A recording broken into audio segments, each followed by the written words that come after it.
I see.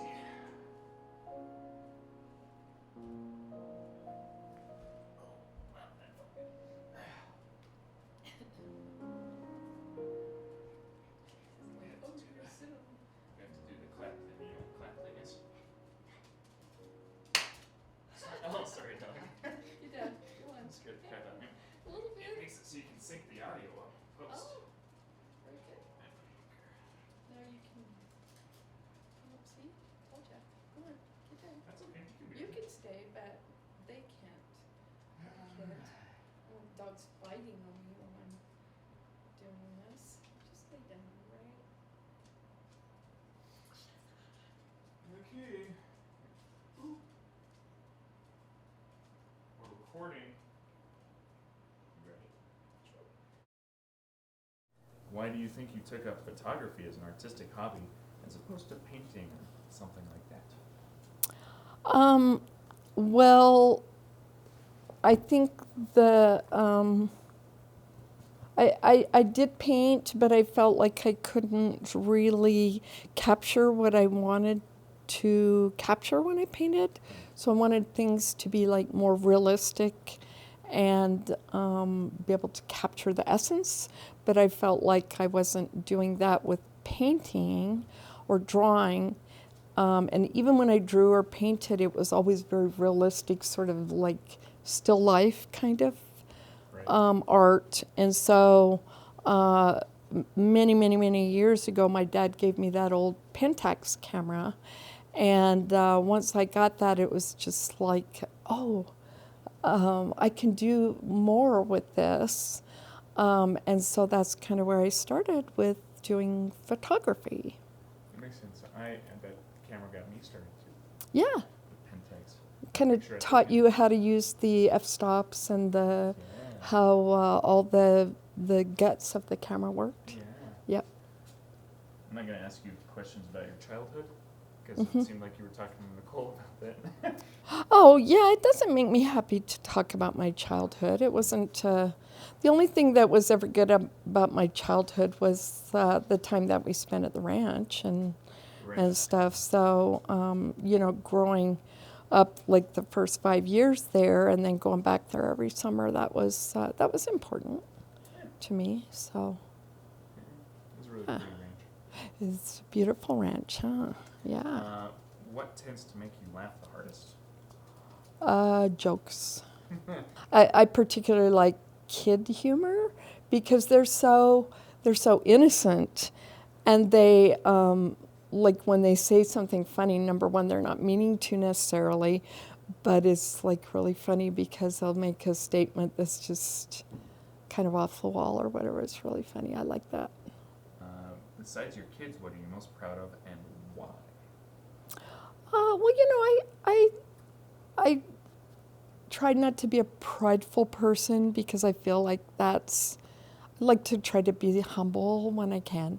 And you guys are clearly my most important, I don't want to say accomplishments, but the fact that I shepherded you all into adulthood makes me relieved and happy and proud. But the fact that I was able to manage my money well enough to buy this house, and it has a little bit of property with it, and that I had what I consider to be a really good career, being able to do in my career whatever I kind of wanted to do in my career. Right. So I would say that those two things are probably the biggest accomplishments that I would say. That makes sense. Yeah.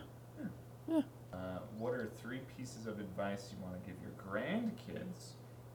So 3 pieces of advice. I don't know if I have 3, but I always think about, like, if I could go back as a young person, then I would say, like, don't sell yourself short. Don't let, like, low self-esteem or the way that other people make you feel, don't sell yourself short.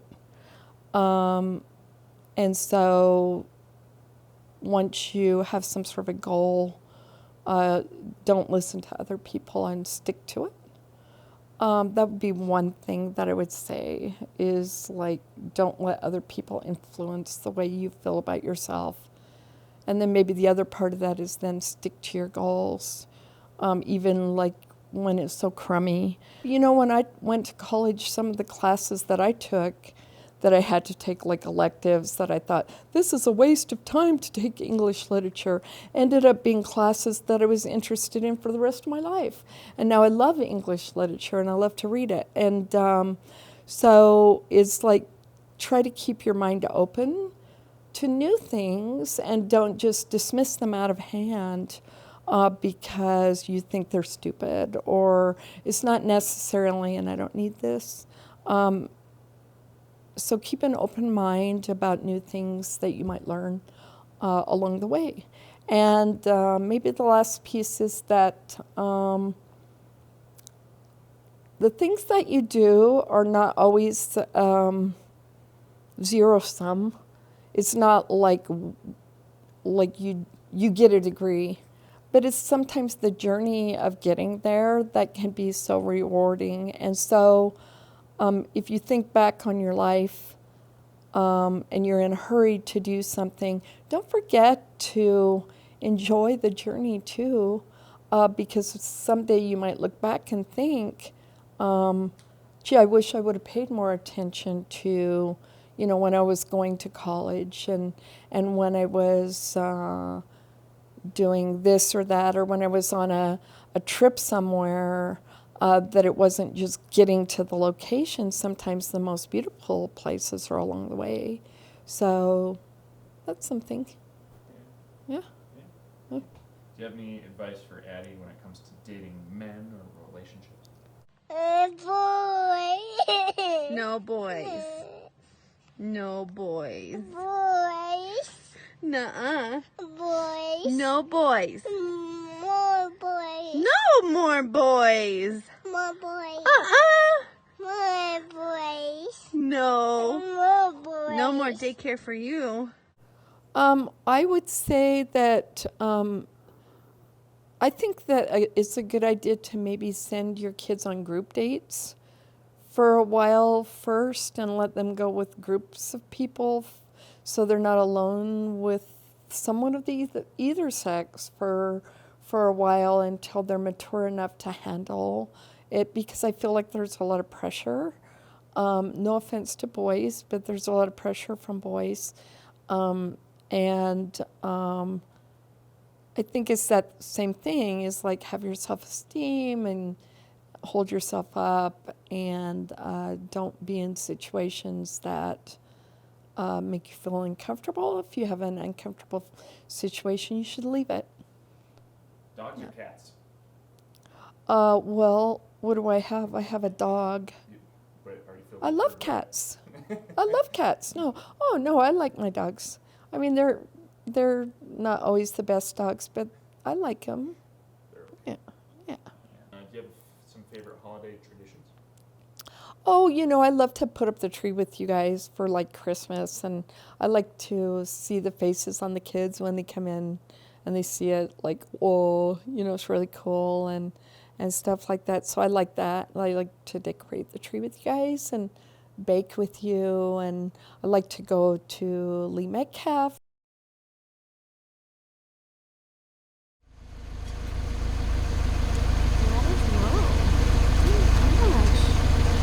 No, it's not. It's not. Oh, okay, that's ice.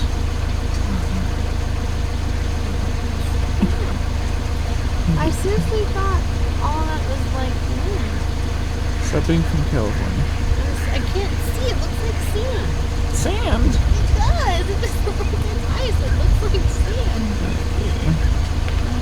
I'm glad I got that on video.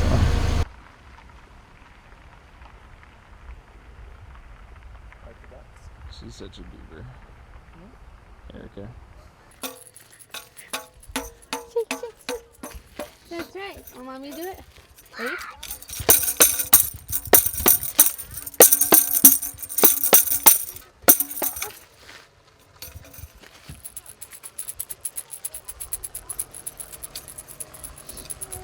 I need to wear a toga. This is A toga. Okay. Please don't wear a toga. Are you slow-mo videoing me? Why do you assume everything's in slow-mo now? Why are you videotaping me? Because you're pretty.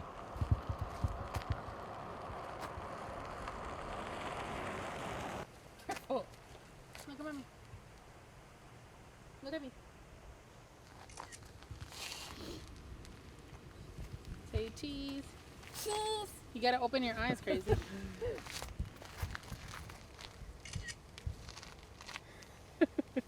Open your eyes. Stay like that. Hold on.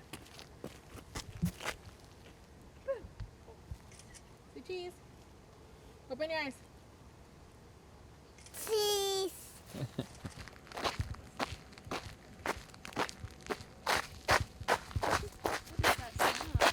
And Alex approaching. Somebody trying to irritate people. I wouldn't say that. And excelling Who's being irritated? admirably. Thank you. You're welcome. You guys don't support my passions. I do too. Do you? Yes.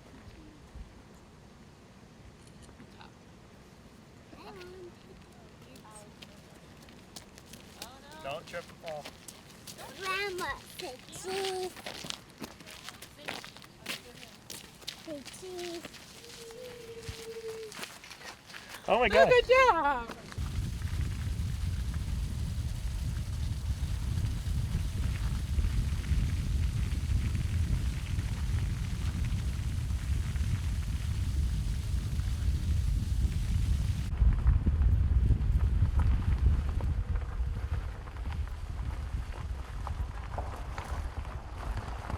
Eric, how was your adventure?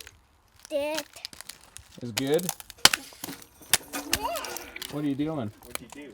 I'm stomping on dice. Ooh. Do you have some favorite holiday traditions? Oh, you know, I love to put up the tree with you guys for like Christmas, and I like to see the faces on the kids when they come in and they see it, like, oh, you know, it's really cool and stuff like that. So I like that. I like to decorate the tree with you guys and bake with you, and I like to go to Lee Metcalf or some of the other places that we've gone. Yellowstone was really cool last year to be able to go up there. And I like to go places where it's snowy and stuff like that to see and be in the outdoors and the cold air. I love it. It's so refreshing and stuff. So I love all those things. Thanksgiving, you know, cooking. Cooking with you guys. You guys did a good job of cooking this year. Yeah, we've been trying to help. Halloween, you know, there's not so many people here anymore. But we used to have fun watching those funny little movies that we had, all those little shorts of the glum pumpkin and some of those that we liked, and carving pumpkins with your kids. That is super fun. Easter, you know, dressing up and that kind of thing. And Advice you received from someone, and who was it? Well, I mean, you guys have all given me little pieces of advice through the years on how to be a better mom. Like, you know, you might not actually yell at us, but you sound like you're yelling us with the words you use. And that was something that really kind of, it felt like an arrow through my heart in a way, because I love you guys so much that I would never intentionally hurt you. Who said that? Julia, I think, spoke on behalf of all of you. But it was like after that I tried to be not angry and be more like, how would you want somebody to say that to you? Because these are your children, and you should be just as cognizant of their feelings as you are somebody at work or something like that. But I don't know. I can't think of any advice that I really got that my dad told me one time, because like maybe the piece of advice, I picked up a stray cat that was really sick. It was like out in the gutter in front of our house. I know it was like a little kitten, and so I brought it in the house, and it was really sick, and I was trying to take care of it, and it died. And he told me, and I was like crying. He says, you can't save everybody in the world. And that was kind of it's true, you can't, but you should try, right? Yeah. How do you see today's political climate changing over the next, say, 8 years? Oh, 8 years, huh? Next couple- Well, truthfully, I feel like we're at a really dangerous place right now in our history. And so it will depend on how people rally around voting in this next election and stuff.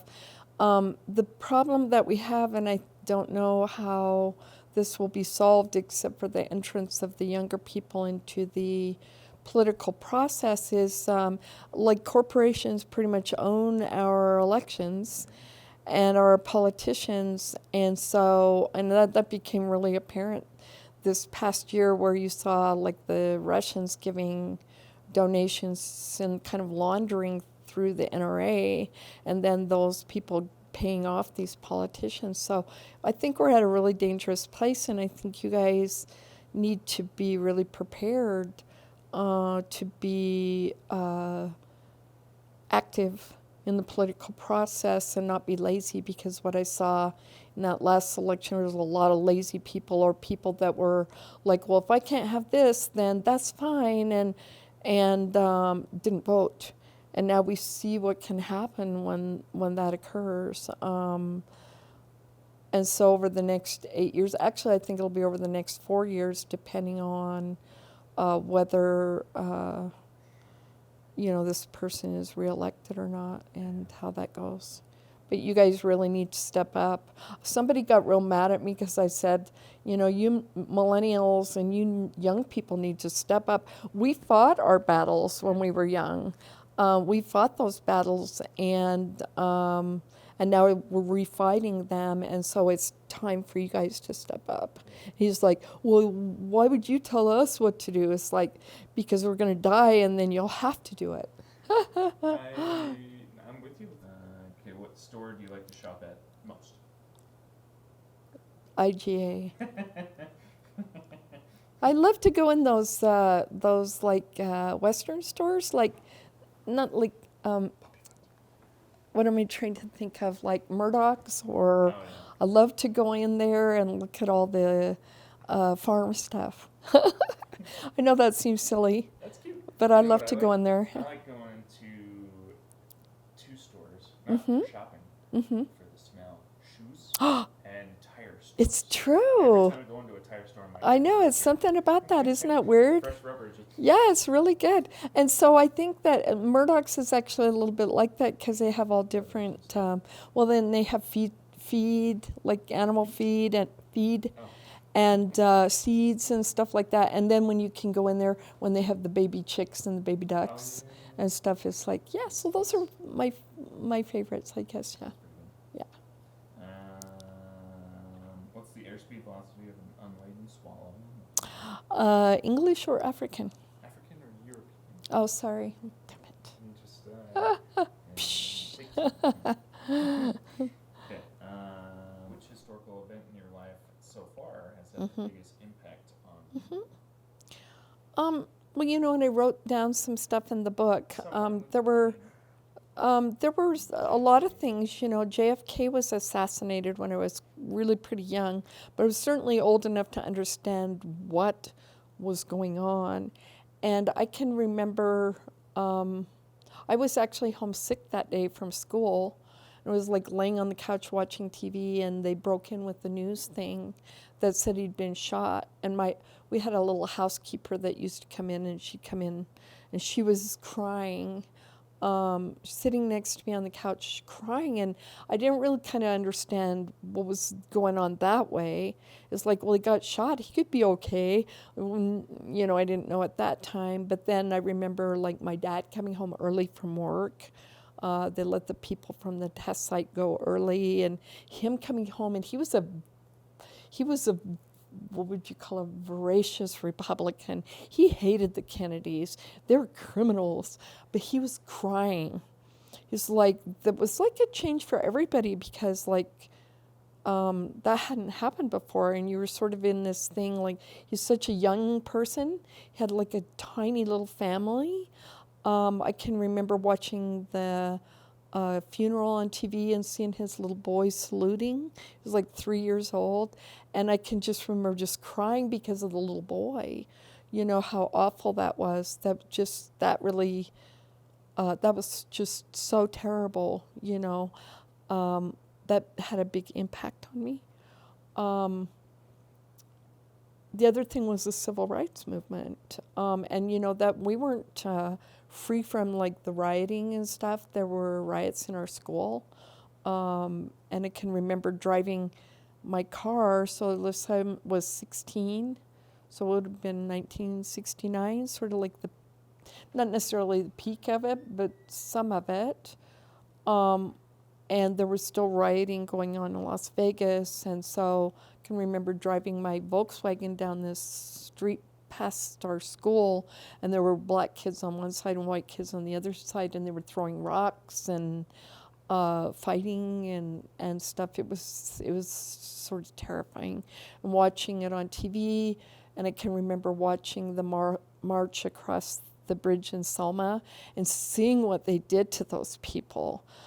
It was so unbelievable that I couldn't fathom that one kind of people would treat another kind of people, or they put fire hoses on them and they're beating them with clubs, and like women and children and grandmas and these men who, it was so horrific to me. It had such a profound effect. And then Martin Luther King being assassinated, that to me was it was horrible. And I can remember my dad hated him too, because he was an N-word, you know, and, just because he preaches peaceful stuff doesn't mean he doesn't cause riots. Those people didn't cause the riots. They were peacefully marching on that bridge. It was the police and the National Guard and stuff that they called out to beat those people to death.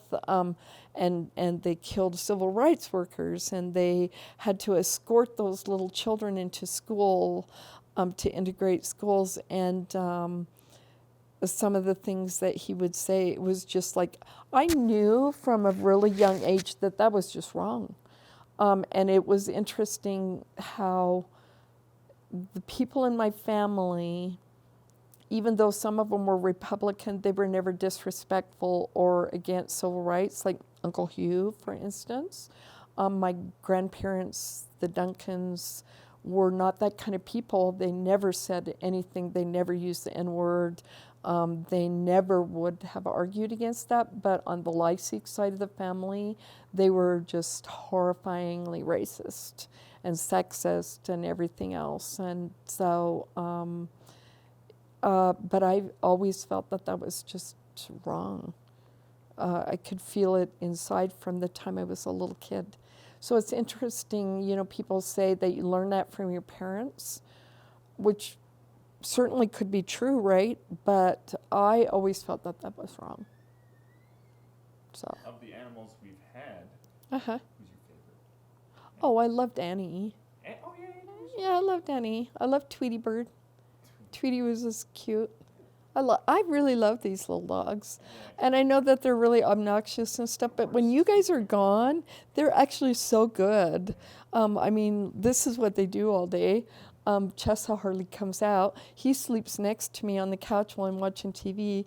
They're actually really good dogs, so I really love them, and I'll be like brokenhearted if I have to leave them or go or whatever. She's like, you're not going to poke me with that, are you? So they do annoy me sometimes, but mostly they're really good little dogs, so I love them. What's one of the most amazing things you've ever seen in person? In person. Seen it in person. Remember when we lived over in Phillipsburg and there was that comet that you could actually see with your naked eye, and so we would go out there on the back porch and you could just see it there? I think it was Hale-Bopp. Hale-Bopp? It might have been Hale-Bopp comet. I've never heard of Hale-Bopp. Yeah. Have Of that? viewing a comet. But Yeah. You said we were in Agate? No, I'm sorry, in Phillipsburg.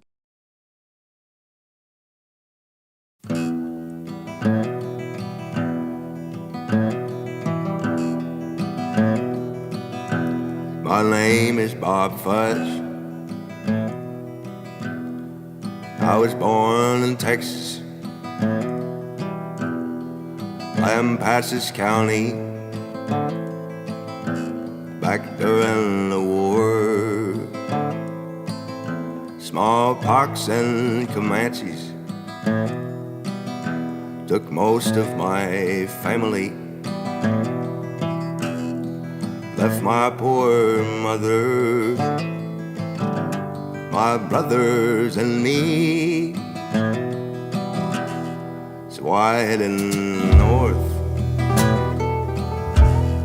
to ride for the blockers. They were contracting herds on the Montana range. In the spring of the year '82, we left old Lampasas with 2,000 steers for the Little Bighorn. Crossing our trails, there were many great rivers, all to be crossed. Not a bridge would we find. When I first saw Montana, I knew I would love her. I would ride her great ranges till the end of my days.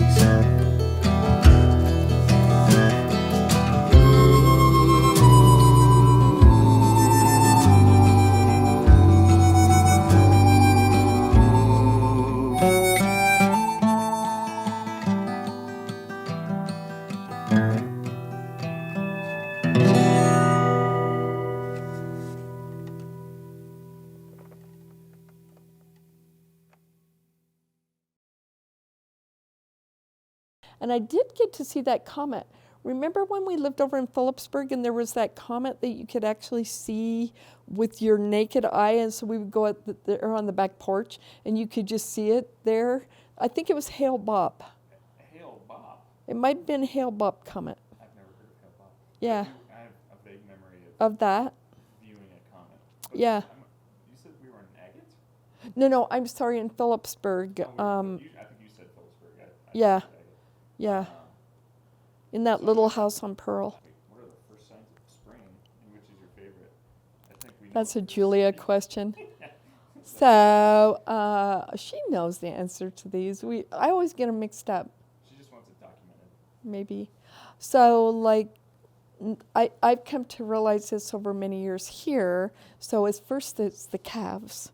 The calves being born at the end of February, and you start seeing them in the field, the little tiny calves. It's so cute. We do love cats. And then usually the aspens start to turn green, and then maybe we'll get a robin or two, and the willows change.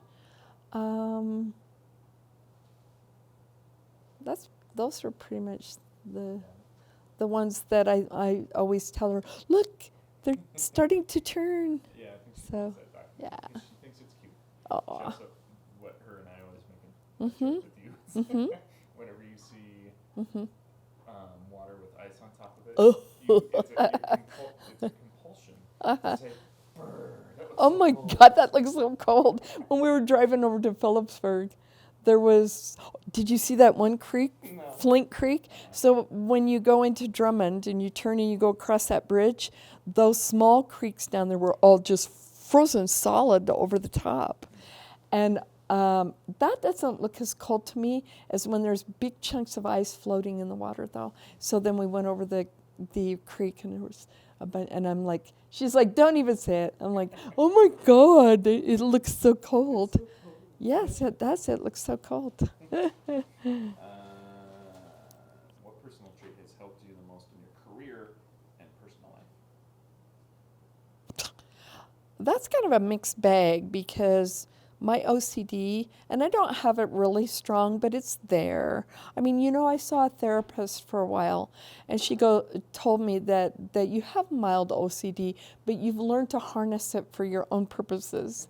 So the things that were like made it so I could be organized and like even for home that, I always remembered to buy groceries, and I had this and I had that, and get you guys ready for school and do this and that. And so it did help me in a way. And it really helped me in my career because I was always cognizant of like making an error and have somebody suffer for it.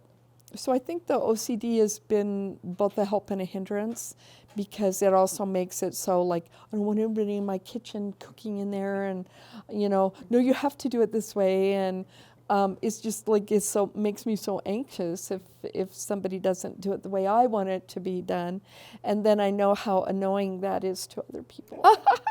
Well, I've really tried, like I was so sick at Thanksgiving that it forced me to let you guys do it, but also I could sit there and actually enjoy watching you in a way because it's just like, this isn't so bad. I can actually kind of let go of this a little bit.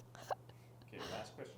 Yes. What's something that's happened in real life that's made you laugh out loud? Oh, stuff like that happens to me all the time. You do. Oh my God, I think this is like the stuff that the baby does. I mean, oh my God, they're just like so funny. Can I share this with you? I feel like it could Mom wants us to rewind it to the bank heist. What's about to be the fight?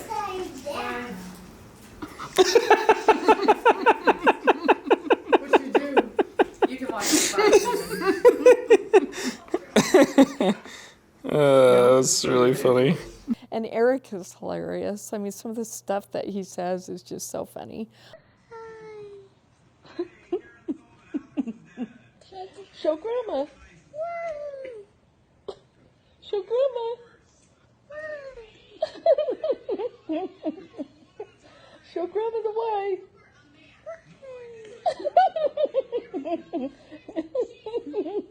Show Grandma the way. So I can't think of anything. I saw that, honey. There's so many things, like it's pretty much every day. I like read something on the news or the internet, some comment that people will make on there make me laugh because they're just so funny. There's a lot of witty people. I have to say, there's horrible people on the internet, but also a lot of really witty people on there too, and that makes me laugh, so. Well, anything else? No, I have. Do you feel like you got into the inner me? Because I don't feel like you asked any questions that actually involved anything that was, This is why you were supposed to tell me. I see. You wanted. Okay, let's ask a deep, probing psychological question. Well, don't get too carried away. When did you stop believing in an afterlife and why? Oh, that's an interesting question. Okay, so I have to go back pretty far into my childhood to kind of tell you that I didn't believe in God. But I went to Catholic school. And so like everybody had to believe in God or the nun would just beat the crap out of you. And so I used to draw things like we would have to draw a picture of Jesus on the cross, which I thought was really gross. But then I would give him like 100 more wounds than he actually had and stuff. And I was like the Quentin Tarantino of drawing Jesus, and I would have like blood like flowing. And she would come and then she would like wrap the crap out of my knuckles because she did not like that. And then I would ask all these questions that were like, the Catholic Church for a while, you couldn't eat meat on Fridays, and it was a sin to eat meat on Fridays. So I assume since it was a sin that people ate who ate meat on Fridays had to go to hell. And so I can remember when they changed that to say that you should fast on Fridays and just have like one meat meal on Friday. That I can remember asking my mom while the priest was at our house having dinner, whether they're going to let all the people out of hell that ate meat. It only seemed fair since he changed. And he busted out laughing because I can remember the look that I got from her. So it just, none of it made sense to me. Like, snakes don't talk, bushes don't talk. None of this made any sense to me. So from a young age, I was kind of an atheist, but I really tried because there was so much pressure from everybody. And people would say things like, well, if religion isn't good for you, it's just because you don't believe like strongly enough and stuff. And so I would say that like after the twins died, that I really probably, that was the end of it. Even though I kept trying, like I took you guys to church instead of stuff, but my heart wasn't really in it anymore. But there were other things too that were global kind of things, like when the World Trade Center, when they attacked that, it's like religion is a really bad thing. Religion is a bad thing that it would make someone do something like that. The other part of it was like the child abuse cases within the Catholic Church that they had covered up all that time. And I know it's not just Catholic Church, it's a lot of churches where the ministers in them or whatever will hide behind their cloak of religiosity and take advantage of people. And so I had after that it was like, you know what, it's not just bad now, and not that I don't believe, it's evil. To me, became like it was an evil, and so I stopped believing. I think there's a lot of people that agree with you. I think it's, with like the World Trade Center, I've had this conversation with other people about, like, is it religion that's pushing these people, or is Well, it's because it also could be because there's war-torn countries and yes. there's all this violence. And what have we done over there? We've intervened over there in order to kind of like lift their oil from them. And so we've been over there for so many years. And so I believe that that is also, it's not just the religious thing. That was a part of it.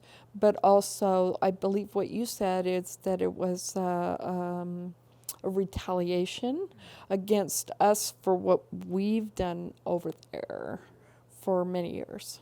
Yeah. So I agree with you. Because I think when people are gonna be bad and do bad things, Yes. they have to rationalize, and they have Yes. and their belief system is what they Yes. rationalize with. Yes. So like those Mormon boys who said God was telling them to kill people. Oh my gosh, yes. Oh, yes. And they just use their religion to kind of rationalize and justify, I think, what they yeah. wanted to do. To do anyway. And Yes. so I think sometimes it seems like religion can come after the fact, Mm-hmm. and that the I don't want to use the word evil, but Mm-hmm. that tendency to do evil things Yeah. comes before that, and then they just use Well, and a friend of mine said something but the way that the religion uses that is because you can get people to suspend some of their innate moral values by saying the other side is worse or whatever, and those kinds of things. And I'm not under any kind of a false impression that if there wasn't any religion, that the world would be peaceful. I see people that say that all the time. It's like, no, they would, there's still races, and there's people that are discriminatory against people because of the color of their skin. They discriminate against women because they can. It would be country versus country. there's tribalism is, we haven't overcome tribalism, and so until that happens, if it ever does, then there's not going to be a peaceful society. So. Your question I want to ask? Or seem like, do you need to start cooking or something, sweet? Baby waking up. Okay. Did you well, text? sorry. We should be done. We're done, right? We. Here's what I want to say. I texted I you. want to say, like, so if my little grandchildren that maybe I don't get to see grow up, or my new grandchildren that I don't get to see born, Grandma loves you. Grandma loves you so much. And if there's a heaven somewhere or something, even looking up at the stars, remember that Grandma loves you and wants you to have a happy life. That's good. Yeah. Yeah. My beliefs are, I feel like trying to change with all of it. Because it's like, okay, well, I don't believe in like puffy clouds in heaven and stuff. Hey, that would be so cute, though. If you It just, would be, yeah. it would be so boring, though. I'd be bored in like 5 minutes. Well, I'm sure they have a machine Yeah. that you can hook you up to that just isn't You a think? board machine. But, but I don't know. I have been feeling like even after you're gone, which who knows when that's going to be. Well, within this year. Okay, fine. But I That's feel, just a fact. But I do feel like I'll still like feel your presence, Yeah. and like I don't feel like you're completely gone. No, and you know, I feel I like that thing that I think it was Neil deGrasse Tyson that said that you're made of stardust, and that's what you'll end up going back to is stardust. And so I really like that. That's very comforting to me, is that, and the other part of it is like, I'm not gone because you guys are here, right? And you have children, and so you have that little tiny genetic molecule for me that now you've passed on to your children, and maybe when you have a baby in the future or something, maybe she'll look a little like me, or she'll have some gesture that you see that so reminds you of me or something, and that's where you go as far as I'm concerned. But there's also nothing wrong with thinking of an afterlife if it's comforting to you. I mean, I know like with Mormon families, they feel like they'll be together. I know, And so, her dad's mom died. uh-huh. He was at the funeral, and he just was just like, yeah, like I'll see her again, like that kind of thing. I was jealous of that. Yeah, yeah. It's like then there's that temptation to. But like, you can feel like that if you want to. well, that that's not how I work. you know, like, I so. can just change my beliefs based on what makes me comfortable. Well, still, like, yeah, I'm still kind of logic driven and Uh, driven. I know. Blast it. But I'm also, you know, a sensitive guy. So if I after you're gone feel your presence around, I'm not going to deny it. No, that will be good. Yeah. Yeah. And here comes the sun.